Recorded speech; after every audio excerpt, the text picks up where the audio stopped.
Hello friends, मैं आपका दोस्त रितेश अपने एमपीपीएससी नोट्स इन हिंदी चैनल में आप सभी का स्वागत करता हूं। तो फ्रेंड्स, आज के वीडियो में हम डिस्कस करने वाले हैं एक न्यू टॉपिक जो कि कॉन्स्टिट्यूशन का टॉपिक है एमपीपीएससी प्रीलिम्स के लिए, जिसमें हम भारत के राष्ट्रपति यानी कि प्रेसिडेंट ऑफ इंडिया के बारे में डिस्कस करेंगे कि इनसे रिलेटेड कौन कौन से इम्पॉर्टेंट पॉइंट्स हैं जो कि एग्ज़ाम की पॉइंट ऑफ व्यू से काफ़ी इम्पॉर्टेंट है और प्रीलिम्स के एग्ज़ाम में इनसे रिलेटेड क्वेश्चंस बन सकते हैं। तो उन सभी के बारे में हम इस वीडियो में डिस्कस करने वाले हैं डिटेल में। तो आप बने रहें लास्ट तक इस वीडियो में और इस वीडियो का नोट्स भी जरूर बनाएं। तो चलते हैं सीधे फ्रेंड्स, हम अपने वीडियो की ओर देखेंगे कि वीडियो में क्या क्या पॉइंट्स हैं।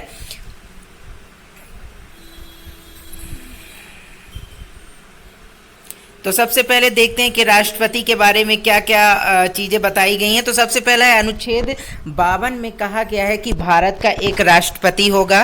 तो ये सारे जो अनुच्छेद हैं, किस अनुच्छेद में कौन सा प्रावधान किया गया है, तो उन सभी को आप ध्यान रखिएगा। और ध्यान रखने की इसलिए क्योंकि इस अनुच्छेद से रिलेटेड ही क्वेश्चन बनते हैं प्रीलिम्स के एग्जाम में, कि अनुच्छेद का नाम देकर पूछेगा कि इस अनुच्छेद में क्या वर्णित है या फिर ये चीज़ें किस अनुच्छेद में वर्णित की गई है। तो आप अनुच्छेद वगैरह को आप ध्यान रखिएगा, ठीक है। इसके बाद पहला में क्या था, तो 52 अनुच्छेद जो है भारत के संविधान का, उसमें कहा गया है कि भारत का एक राष्ट्रपति होगा। और अनुच्छेद 53 में कहा गया है कि संघ की सभी कार्यपालिका संबंधी शक्ति राष्ट्रपति में निहित होगी, ठीक है। किस अनुच्छेद में, तो 53 में ये कहा गया है। इसके बाद इस प्रकार भारतीय संघ की कार्यपालिका शक्ति जो है राष्ट्रपति में निहित होती है।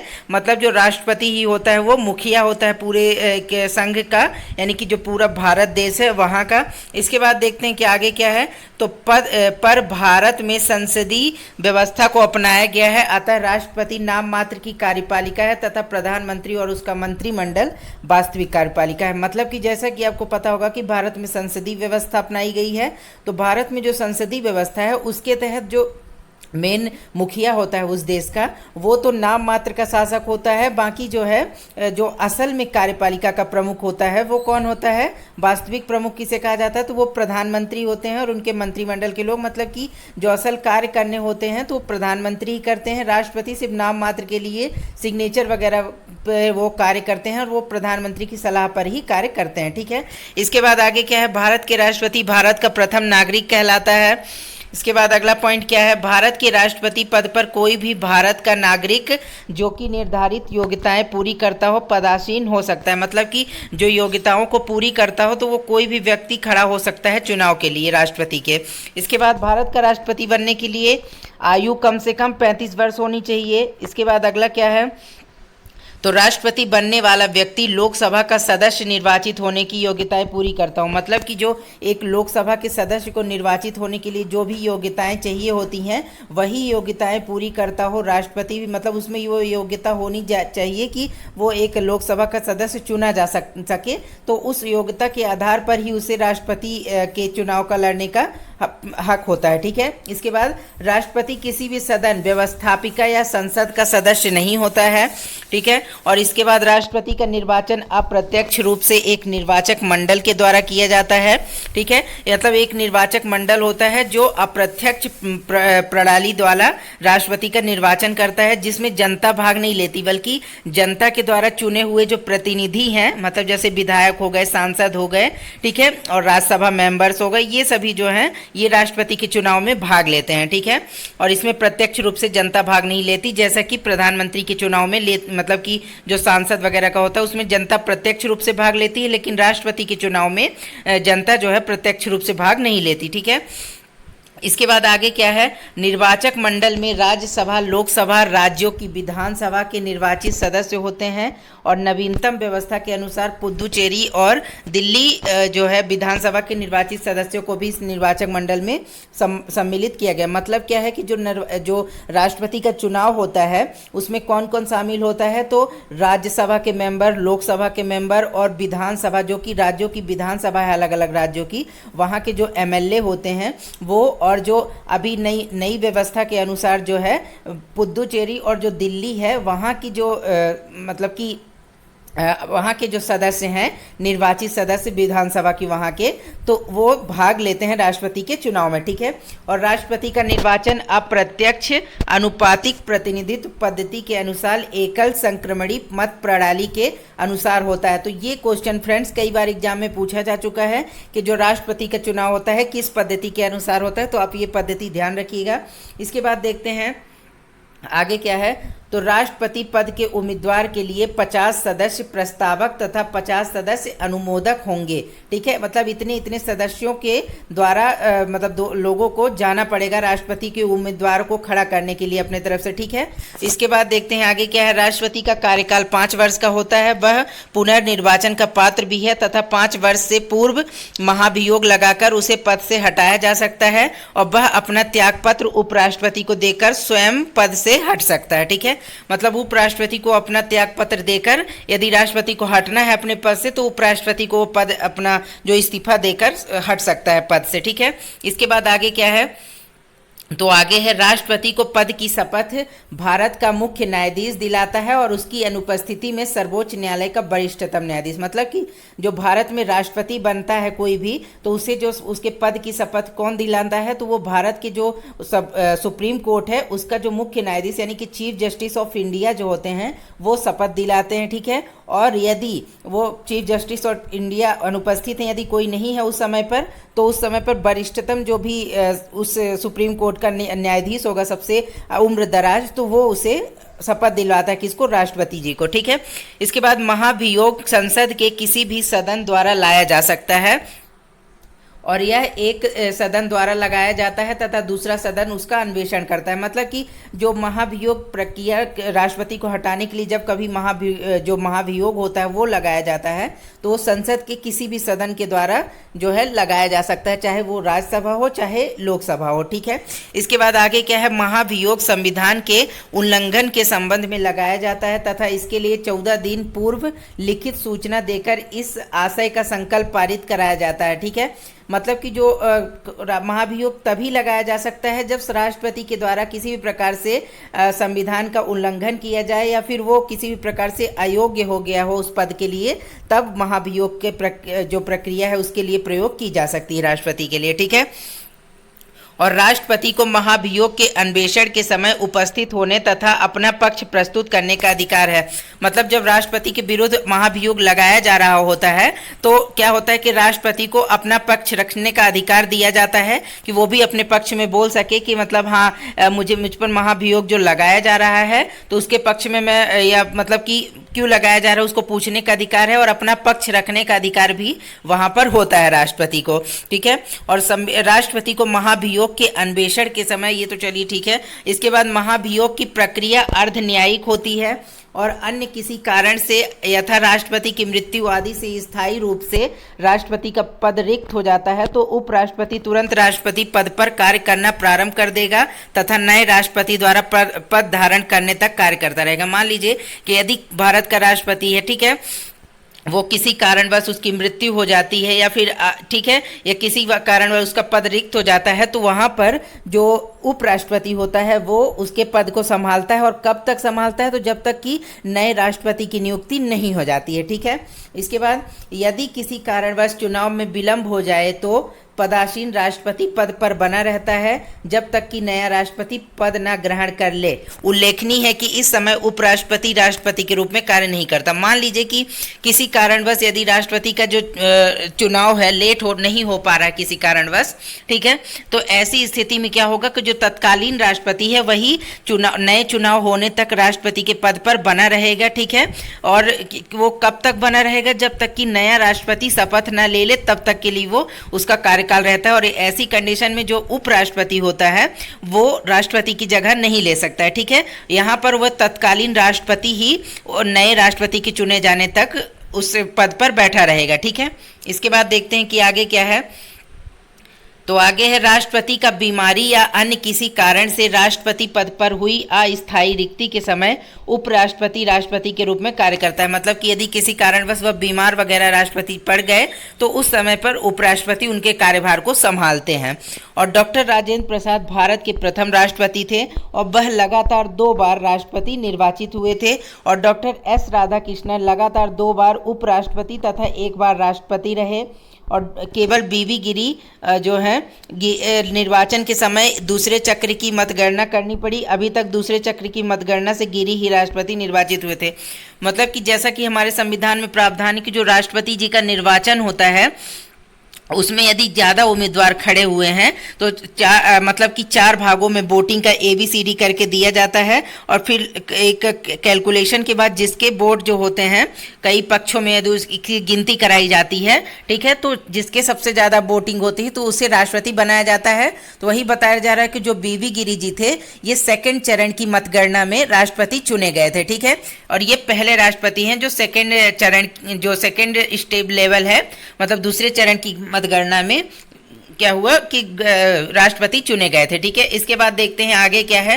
तो आगे है श्री बीबी गिरी ही ऐसे राष्ट्रपति निर्वाचित हुए जिन्होंने निर्दलीय उम्मीदवार के रूप में चुनाव में सफलता प्राप्त की। मतलब ये किसी पार्टी से नहीं थे बल्कि एक निर्दलीय उम्मीदवार थे, ठीक है। और केवल नीलम संजीवा रेड्डी जो हैं ऐसे राष्ट्रपति हुए जो 1 बार चुनाव में पराजित हुए तथा बाद में निर्विरोध निर्वाचित हुए। मतलब एक बार जब ये खड़े हुए थे तो ये जो है चुनाव में पराजित हो गए थे राष्ट्रपति के, लेकिन दोबारा ये निर्विरोध, मतलब किसी भी पार्टी ने इनका विरोध नहीं किया। दोबारा जब ये खड़े हुए तो इन्हें निर्विरोध चुन लिया गया था, ठीक है। इसके बाद आगे क्या है। डॉक्टर राजेंद्र प्रसाद, फखरुद्दीन अली अहमद और नीलम संजीवा रेड्डी, ज्ञानी जेल सिंह, APJ अब्दुल कलाम और प्रतिभा पाटिल और प्रणब मुखर्जी को छोड़कर अन्य सभी राष्ट्रपति पूर्व में उपराष्ट्रपति रहे। मतलब इनमें से आप ध्यान रखिएगा कि नाम जो जो ये हैं इनमें ये सभी पहले, इन सभी को छोड़कर उपराष्ट्रपति, जितने भी राष्ट्रपति आज तक बने हैं उनमें से ये सभी राष्ट्रपति जो हैं ये डायरेक्ट राष्ट्रपति के पद पर विराजमान हुए हैं। लेकिन और अन्य जो राष्ट्रपति बने हैं इनके अलावा वो पहले उपराष्ट्रपति होते थे, उसके बाद वो राष्ट्रपति बने। लेकिन ये सभी जो हैं ये सभी डायरेक्ट राष्ट्रपति के पद पर ही नियुक्त हुए थे, ठीक है। इसके बाद देखते हैं कि आगे क्या है। तो आगे है राष्ट्रपति की प्रशासनिक शक्तियां। राष्ट्रपति की प्रशासनिक शक्तियां कौन कौन सी हैं। तो भारत सरकार की सभी कार्यपालिका शक्ति का प्रयोग राष्ट्रपति के नाम से किया जाता है।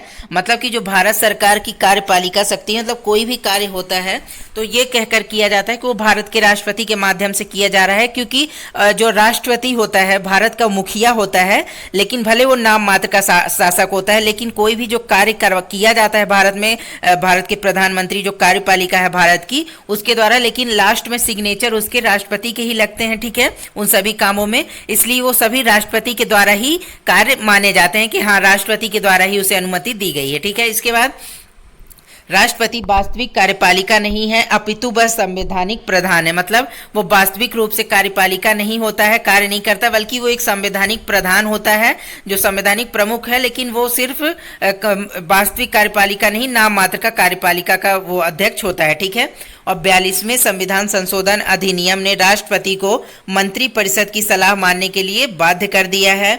और इसके बाद आगे देखते हैं कि 44वें संविधान संशोधन द्वारा राष्ट्रपति को मंत्रिपरिषद की सलाह को केवल एक बार पुनर्विचार के लिए प्रेषित करने का अधिकार दिया गया है। और यदि मंत्रिपरिषद अपने विचार पर टिकी रहती है तो जो राष्ट्रपति होता है उसकी सलाह मानने के लिए बाध्य होगा। मतलब क्या है कि जो 42वां संशोधन आया था संविधान संशोधन, उसके तहत राष्ट्रपति को मंत्रिपरिषद की जो सलाह है उसे मानने के लिए बाध्य कर दिया गया था। लेकिन ठीक उसके बाद जब 44वां संशोधन आया तो क्या हुआ कि राष्ट्रपति को जब मतलब कि मंत्रिपरिषद यदि कोई सलाह देती है, ठीक है, तो राष्ट्रपति उसको मानने के लिए एक बार में बाध्य नहीं है। मतलब कि राष्ट्रपति उसे पुनर्विचार के लिए भेज सकता है। लेकिन यदि मंत्रिपरिषद उस अपने किसी भी सलाह को या फिर किसी भी बिल को दोबारा भेजती है राष्ट्रपति के पास, तो सेकंड टाइम में राष्ट्रपति बाध्य है उस बिल को या फिर उस सलाह को मानने के लिए, ठीक है।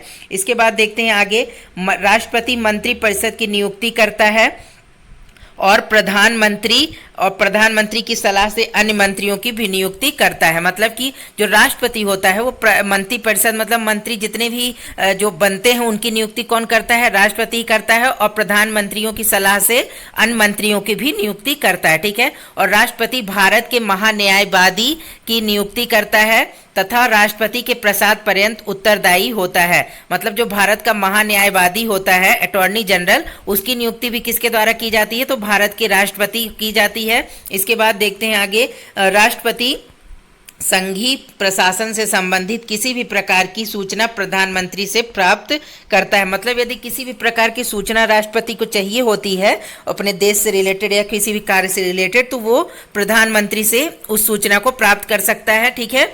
इसके अलावा राष्ट्रपति प्रत्यक्ष रूप से संघीय राज्यों का प्रशासन उप राज्यपाल तथा आयुक्त के माध्यम से देखता है। मतलब कि जो भी भारत में केंद्र शासित प्रदेश हैं, चाहे वो जम्मू कश्मीर हो, दिल्ली हो या फिर कोई भी चंडीगढ़ हो, अंडमान निकोबार हो, लक्षद्वीप, ये सभी जगह जो है ये भारत के राष्ट्रपति शासन के अधीन ही आती है। यहाँ पर राष्ट्रपति के द्वारा राज्यपाल, उपराज्यपाल, ठीक है, उपराज्यपाल या फिर प्रशासक या फिर क्या आयुक्त वगैरह नियुक्त किए जाते हैं, जिसके तहत केंद्र शासित प्रदेशों के जो कार्य है वो राष्ट्रपति के अधीन किए जाते हैं, ठीक है। तो इसके बाद देखते हैं कि आगे क्या है, राष्ट्रपति की विधायी शक्तियां। राष्ट्रपति की विधायी शक्तियां कौन कौन सी हैं, तो राष्ट्रपति संसद का अभिन्न अंग है। ये किस अनुच्छेद में कहा गया है कि अनुच्छेद 79 में ये कहा गया है। और राष्ट्रपति संसद के दोनों सदनों को आहूत करने, सत्रावसान करने और लोकसभा का विघटन करने की शक्ति रखता है। मतलब कि जो संसद के दोनों सदन होते हैं उसकी जो बैठकें हैं आयोजित, मतलब कि आहूत करने, उनको शुरू करने या फिर सत्रावसान करने, सत्र का अवसान करने के लिए या फिर लोकसभा का विघटन करने के लिए शक्ति रखता है राष्ट्रपति, ठीक है। इसके बाद राष्ट्रपति लोकसभा के प्रति एक साधारण निर्वाचन के पश्चात प्रथम सत्र के प्रारंभ में तथा प्रत्येक वर्ष के प्रथम सत्र के आरंभ में एक साथ संसद के दोनों सदनों में प्रारंभिक अभिभाषण करता है, ठीक है। और राष्ट्रपति जो को संसद में विधायी विषयों के संबंध में संदेश भेजने का अधिकार है। इसके बाद लोकसभा अध्यक्ष एवं उपाध्यक्ष के पद खाली होने की स्थिति में राष्ट्रपति उस पद के लिए लोकसभा के किसी भी सदस्य को नियुक्त कर सकता है और यही कार्य राज्यसभा में सभापति और उस सभापति की अनुपस्थिति में भी करता है, ठीक है। जो और आगे देखते हैं, राष्ट्रपति को लोकसभा में एंग्लो इंडियन समुदाय के 2 व्यक्ति तथा राज्यसभा में 12 सदस्य मनोनीत करने का अधिकार है, ठीक है, जो कि अब समाप्त कर दिया गया है। जो भारत में एंग्लो इंडियन सदस्य की जो पहले से संविधान में वर्णित है, लेकिन क्या हुआ है कि अभी हाल ही के कुछ समय में ये प्रथा जो है समाप्त कर दी है एंग्लो इंडियन सदस्यों को नियुक्त करने की, क्योंकि भारत में अब काफी कम एंग्लो इंडियन समुदाय के सदस्य बचे हुए हैं, ठीक है।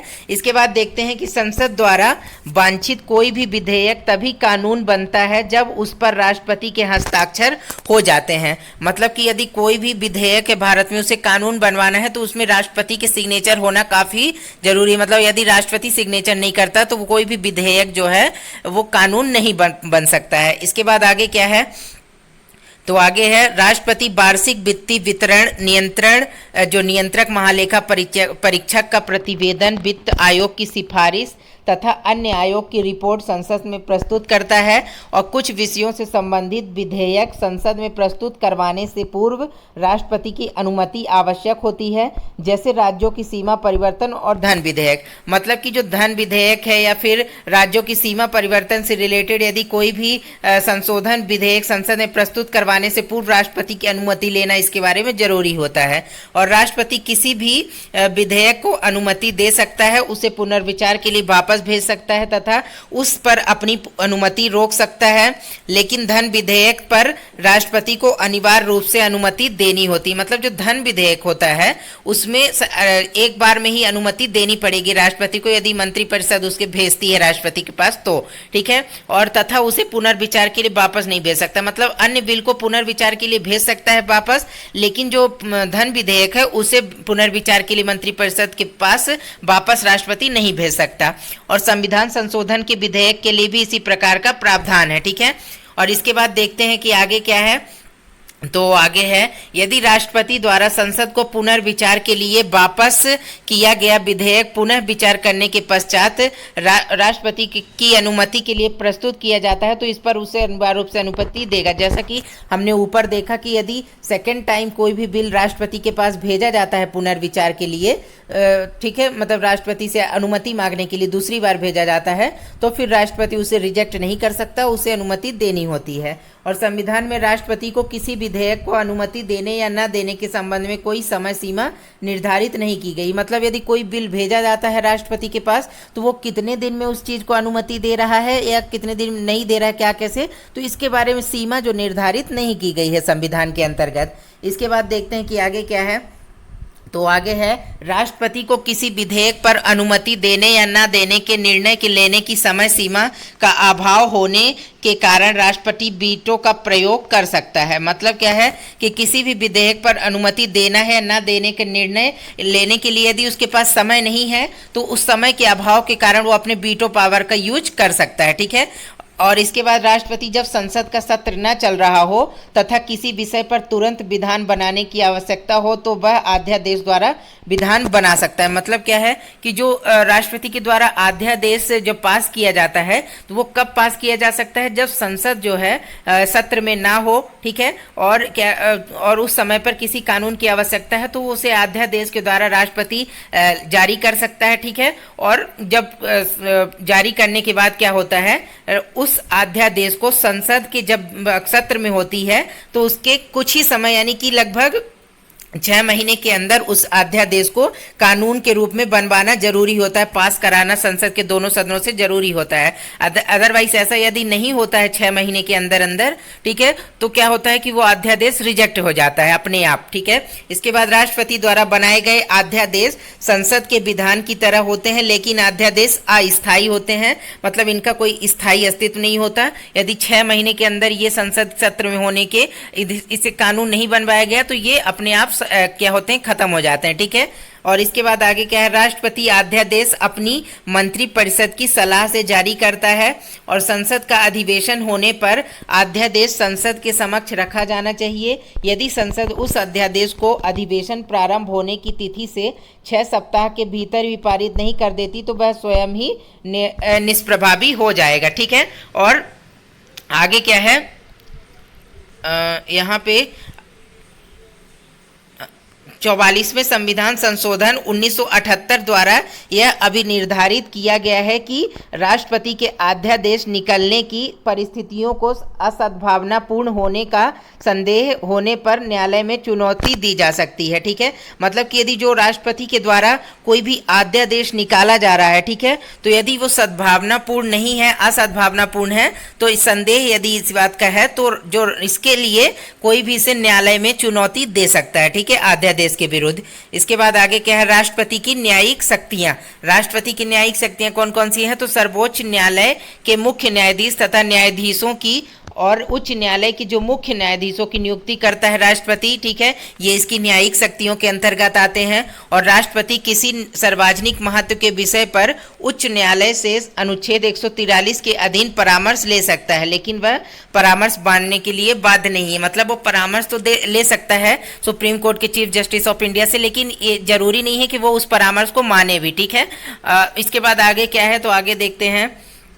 आगे है, राष्ट्रपति किसी सैनिक न्यायालय द्वारा दिए गए दंड को कार्यपालिका के क्षेत्राधिकार के अंतर्गत दिए गए दंड को तथा अपराधी को मृत्यु दंड दिए जाने की स्थिति में क्षमादान कर सकता है, ठीक है। दंड को कम कर सकता है, दंड की प्रकृति को परिवर्तित कर सकता है और दंड को निलंबित कर सकता है। मतलब कि मृत्यु दंड को जो माफ भी कर सकता है, उसमें कुछ सजाओं में कमी भी कर सकता है, ठीक है, और कुछ और दंड में बदलाव भी कर सकता है। ये सभी अधिकार किसको, राष्ट्रपति को प्राप्त होते हैं, ठीक है। इसके बाद आगे क्या है, राष्ट्रपति की जो आपातकालीन शक्तियां हैं वो कौन कौन सी हैं, तो जो राष्ट्रपति होता है वो तीनों सेनाओं का सर्वोच्च सेनापति होता है और वह तीनों सेनाओं के सेना अध्यक्षों की नियुक्ति करता है और राष्ट्रपति को युद्ध या शांति की घोषणा करने तथा रक्षा बलों को अभिनियोजित करने का अधिकार है। और लेकिन राष्ट्रपति के अधिकार संसद द्वारा नियंत्रित होते हैं, मतलब जो कि संसद निर्णय लेगी उसी के आधार पर जो राष्ट्रपति को कार्य करना होगा, ठीक है। और राष्ट्रपति 3 परिस्थितियों में आपात लागू कर सकता है, ठीक है। और कौन कौन सी? तो युद्ध, बाह्य आक्रमण या विद्रोह से यदि भारत या उसके किसी भाग की सुरक्षा संकट में हो। मतलब अनुच्छेद जो 352 है, ठीक है, उसके तहत क्या है कि युद्ध, बाह्य आक्रमण, यदि कोई दूसरा देश भारत पर आक्रमण कर रहा है, ठीक है, या विद्रोह कर देता है, तो उस समय अनुच्छेद 352 के तहत राष्ट्रपति आपातकाल लागू कर सकता है, ठीक है। और इसके बाद आगे क्या है? तो आगे है किसी राज्य में संवैधानिक तंत्र के विफल हो जाने और केंद्र की आज्ञा का अनुपालन न करने अथवा संविधान के अनुबंधों का पालन न करने की स्थिति में अनुच्छेद 356 की आपातकाल की घोषणा कर सकता है और विधानमंडल की शक्तियां संसद को सौंप दी जाती है। मतलब क्या है कि जब यदि कोई भी राज्य संसद की बातों को ना माने, ठीक है, या फिर किसी भी प्रकार से संवैधानिक तंत्र उस राज्य का विफल हो गया है, तो अनुच्छेद 356 के तहत राष्ट्रपति वहां पर राष्ट्रपति शासन लगवा सकता है उस राज्य में। और उस कंडीशन में जो राज्य की विधानमंडल की शक्ति जो है वो संसद के दे दी जाती है, ठीक है। और आगे क्या है? भारत में वित्तीय संकट उत्पन्न होने पर राष्ट्रपति वित्तीय आपात की उद्घोषणा अनुच्छेद 360 के तहत कर सकता है, जिसके अंतर्गत राज्यों को व्यय को नियंत्रित करके और लोक सेवकों के वेतन घटाकर तथा अन्य उपाय करके वित्तीय स्थायित्व प्रदान करने का प्रयास करता है। मतलब जो वित्तीय आपातकाल होता है वो अनुच्छेद 360 के तहत लगाया जा सकता है राष्ट्रपति के द्वारा, ठीक है। तो इसमें क्या है कि फ्रेंड्स कि आज तक जो वित्तीय आपातकाल है वो कभी भी नहीं लगाया गया है भारत में, ठीक है। तो ये आप ध्यान रखिएगा, क्योंकि ये क्या है, कई बार ये क्वेश्चन पूछा जा चुका है एग्जाम में कि भारत में वित्तीय आपातकाल कितने बार लगाया जा चुका है। तो उसमें ऑप्शन देता है 1 बार, 2 बार, 3 बार, लेकिन आपको ध्यान रखना है कि जो वित्तीय आपातकाल है वो भारत में अभी तक 1 बार भी नहीं लगाया गया है, ठीक है। तो फ्रेंड्स आज के वीडियो में हमने डिस्कस किया राष्ट्रपति से रिलेटेड कई पॉइंट्स के बारे में। तो उम्मीद है कि आपको ये वीडियो पसंद आया होगा। यदि वीडियो अच्छा लगा हो तो आप इसे लाइक, शेयर, कमेंट जरूर करें। और फ्रेंड्स मेरे आने वाले सभी वीडियोस के नोटिफिकेशन प्राप्त करने के लिए अपने द्वारा मेरे चैनल MPPSC नोट्स इन हिंदी को सब्सक्राइब कर लें, ताकि मेरे आने वाली सभी वीडियोस के नोटिफिकेशन आपको मिलते रहें। तो फ्रेंड्स आज के वीडियो में इतना ही। अब मिलेंगे हम नेक्स्ट डे किसी न्यू टॉपिक पर जो कि मेंस का होगा, तो उस पर हम डिस्कस करेंगे। तो आज के लिए इतना ही। Okay friends, bye bye.